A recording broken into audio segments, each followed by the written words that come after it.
Dougal, give the album a rest now. Come on, Ted. It's brilliant.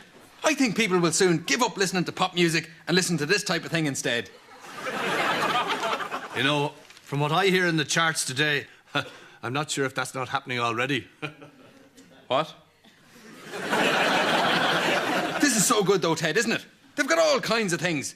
As if by magic, I can create a big crowd of invisible ducks.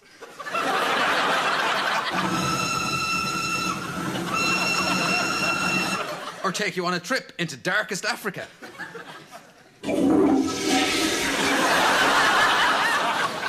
Or bring you into a spooky castle on a stormy night. Ooh.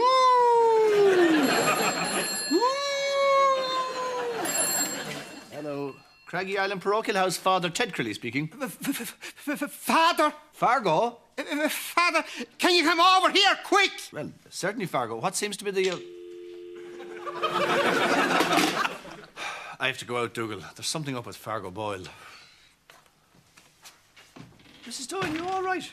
You look terrible, doesn't she, Dougal? Awful, Ted. I didn't get much sleep, Father. I kept thinking I heard this terrible howling noise. Oh, that'd be the beast. What's this now? There's something terrible on the moors, Father.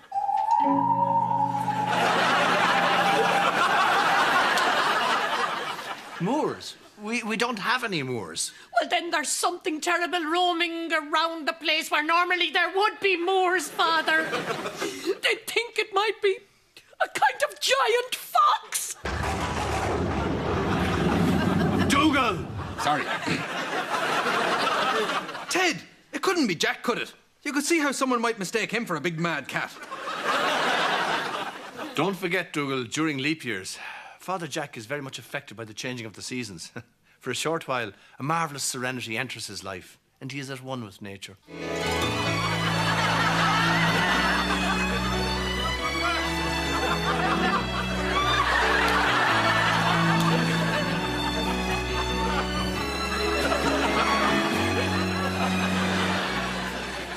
He's great when he's in the mood. If only it lasted a bit longer.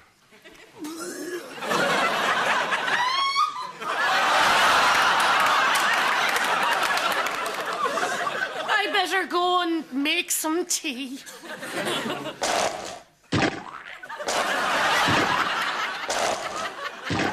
Dougal, I told you to turn off that record. But it is off.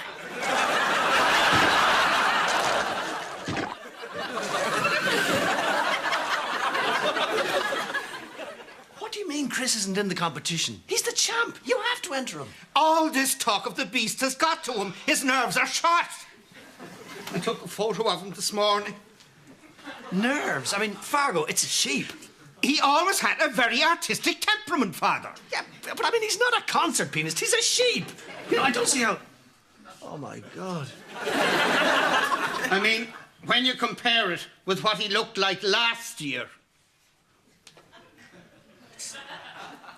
It's like two completely different sheep. He's off his food. He's not sleeping. And he started to burp. Father, what am I going to do? Fargo, pull yourself together. Chris needs you now more than he's ever needed you. Come on, I want to see him. He doesn't want to see anybody, Father! Fargo, that's an order. Take me to see Chris, the unhappy sheep.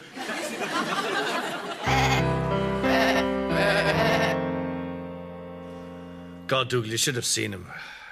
He's just a shadow of a sheep. I'm not surprised, Ted. If I was a sheep, I'd be watching my back right now. Why? Because of the beast. They say it's as big as 4 cats, and it's got a retractable leg so as it can leap up at you better.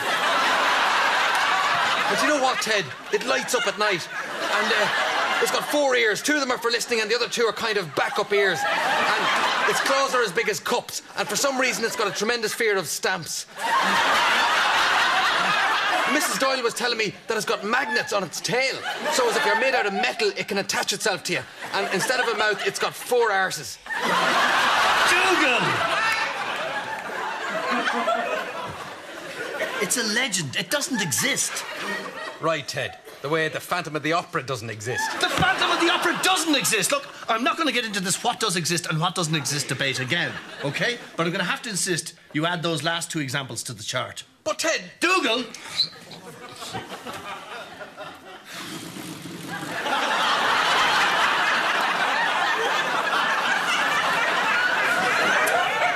No, I'm more worried about that bet I put on Chris becoming king of the sheep. You don't think he'll win, then? No burping sheep has ever won it. What about Big Brendan in 1983? Fluke. Anyway, it's just the heating budget. And look what the weather news says. Ted, that's last year's weather news. What? This is this year's. Oh, no. Look, I'll have to go and see if John and Mary will let me take my money back tomorrow. I might go down with you. See if they've got another sound effects album. Volume 5. Fair enough. Good night then, Dougal.